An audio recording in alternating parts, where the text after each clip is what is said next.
Hey guys, it's Ahan. Super excited to be bringing you my first YouTube video. Today, I'm going to be giving you guys a quick introduction into the amazing world of nanotechnology. Without further ado, let's jump right in.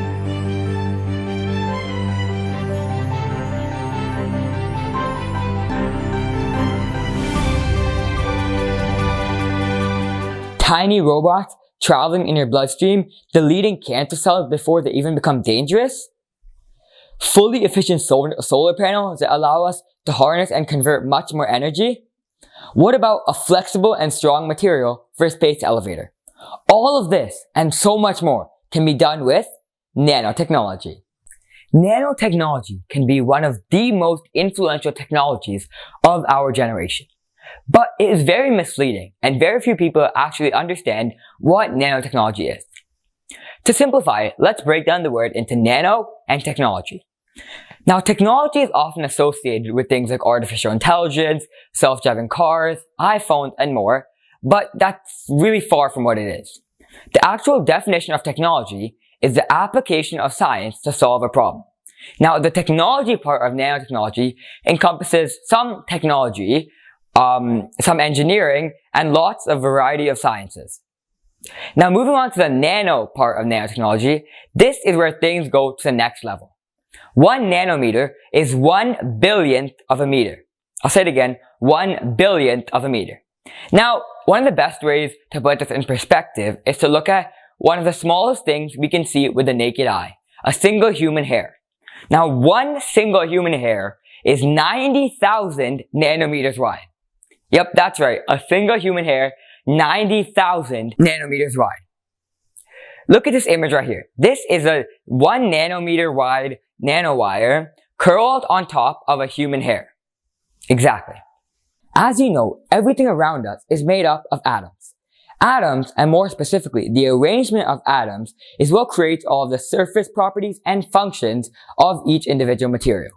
Nanotechnology can manipulate and control these individual atoms. It can change its arrangement, its structure, everything like that, to create and manipulate all of the properties and functions of materials. Therefore, by definition, nanotechnology is the control and fabrication of matter at the nanoscale. The reason nanotechnology has grown so popular in the last decade or so is because the physical and chemical properties of matter change at the nanoscale. The reason for this is that the surface area to volume ratio of the particles in the material changes, with the surface properties becoming much more dominant. In other words, the number of particles on the surface of an object to the ratio of the number of particles inside the object changes. This is actually the reason for the entire quantum mechanics and the infamous quantum computing is all because of this principle. The history of nanotechnology is kind of a weird one, because the actual nanofabrication and the experiments in nanotechnology have only started taking off in recent years, but the concept of nanotechnology has been around for a while. It all started in 1959 when one of the greatest physicists of our generation, Richard Feynman, who is also considered the father of nanotechnology, gave his talk at Caltech called "There's Plenty of Room at the Bottom." In his talk, Feynman discussed about the possibility of quantum mechanics, quantum physics, and even viewing at the nanoscale. He talks about all the possibilities and opportunities there were at that nanoscale. This has been commonly accepted as the first real introduction of nanotechnology to the world. Throughout its lifetime and into the future, nanotechnology has 4 main evolutionary phases: passive nanostructures, active nanostructures, nanosystems, and perfect nanosystems. Passive nanostructures are engineered nanomaterials that can be incorporated into other materials or into structures, but that don't do anything or do not make any changes. Active nanostructures, just as it sounds, are engineered nanomaterials that can make changes to themselves or other things near them. A great example of this is nanoparticles in medicine drug delivery. The nanoparticles are able to travel throughout the body and release the drugs at the desired time when it comes into contact with the cell. This is the phase we are currently in right now. Nanosystems are a collection of various engineered nanomaterials working together to perform one common goal. A great example of this is having various nanoparticles, nanorobots, carbon nanotubes working together in a factory to build something. This would be the most pivotal change in nanotechnology's history. And the fourth and final stage of nanotechnology is perfect nanosystems. What this means is essentially that we have 100% control over every part of our nanosystem. We can use various different types of nanoparticles, we can mix engineered and organic nanomaterials together, and more, so we can have the most efficient and the best nanosystem out there. Nanofabrication is essentially how we control, build, and operate on things at the nanoscale, which, as you know, is very, very, very small. There are various different types of lithographies and depositions and methods like that, but they all fall under one of two major categories: bottom up or top down. Top down is essentially what it sounds like, where you take a big chunk of material and you break it down into the specific structure you want. This is very inefficient and it wastes a lot of time, material, and resources. The new, recently discovered bottom-up approach is when you build each nanoparticle by each individual atom. You individually place each individual atom until you get your desired structure. Nanomaterials are a key aspect of nanotechnology. Essentially, what they are is a material which has at least one dimension in the nanoscale. Theoretically, there is no infinite number or no types of nanomaterials, so any material can become a nanomaterial. The three most common types of nanomaterials are carbon nanotubes, fullerenes, and nanoparticles. Every type of nanomaterial falls under one of two categories: engineered nanomaterials or organic nanomaterials. As the name suggests, organic nanomaterials are ones that are naturally found in the human body, in other organisms, or in nature.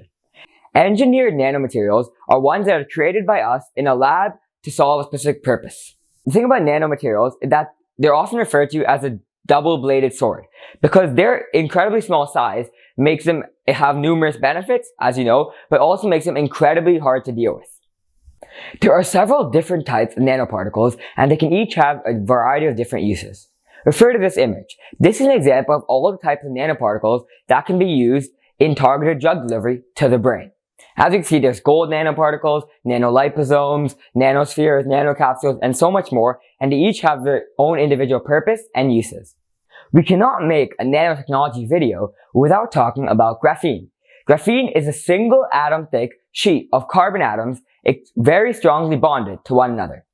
Graphene is often considered the miracle material because of all of its incredible properties.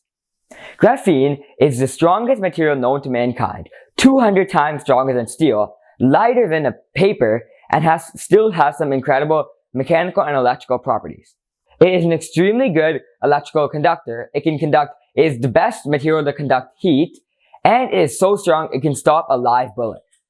Carbon nanotubes are the most popular feature of nanotechnology. They are cylindrical molecules made up of rolled up sheets of graphene. They can be either single-walled or multi-walled. The reason they are so revolutionary is that they maintain all the incredible properties of graphene while adding a few more. They are known for their incredible strength and ability to perform under extreme pressure and stress.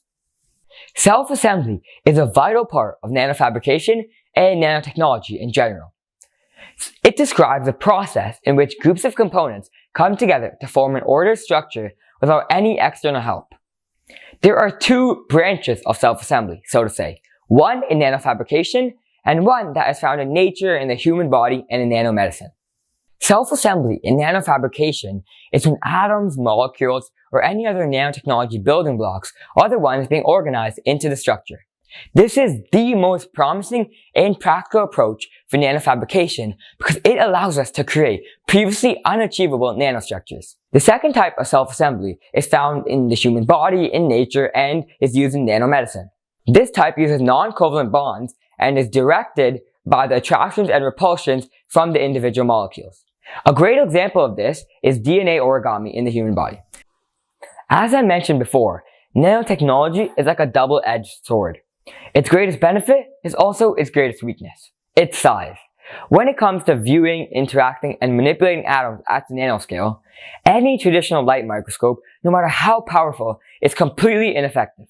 To solve this, scientists have developed 4 new ways of viewing and interacting with atoms at the nanoscale: scanning electron microscopes, transmission electron microscopes, scanning tunneling microscopes, and atomic force microscopes. Scanning electron microscopes use a focused beam of high-energy electrons to interact with the specimen and produce a variety of signals.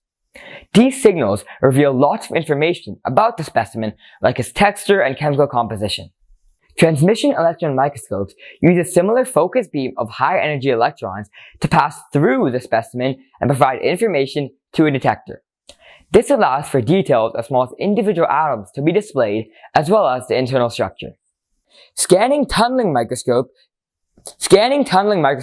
use an extremely sharp tip, only 1 or 2 atoms wide, to probe just over, without touching, the surface of the sample. An electric current is then applied to the tip, allowing us to see individual atoms. It uses the property of quantum tunneling.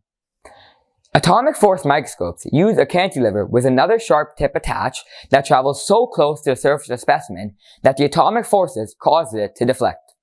A laser is also used that reflects off the surface of the specimen that maps the surface as well as tells the cantilever where to move. Matter is everywhere, and nanotechnology is the control of matter.